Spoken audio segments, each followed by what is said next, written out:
Timbog ang individual matapos ihain ang warrant of arrest ng tauhan ng Sasa Police Station sa Lajmar Village, Ols Airport Road, Davao City, nito lamang ika-4 ng Enero taong kasalukuyan.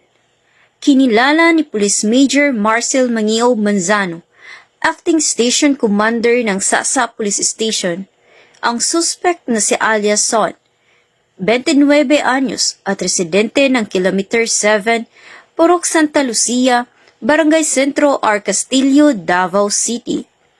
Ayon kay Police Major Manzano, naaresto ang suspect sa bisa ng warrant of arrest na inihain ng RTC 11 Branch 15, Davao City.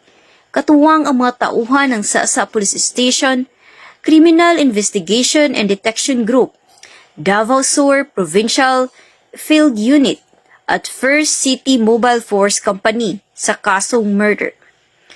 Ang suspect ay kasalukuyang nasa kustodiya ng nasabing stasyon upang duman sa tamang disposisyon at walang piyansang inirekomenda.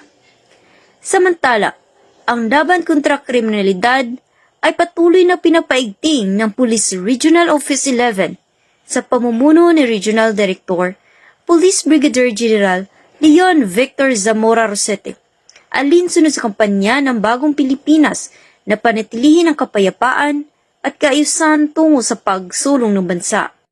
Mula dito sa Police Regional Office 11, ako ang inyong PNN correspondent, Patrolwoman June Mary Joy Rupin, alagad ng batas, tagataguyod ng balitang pulis.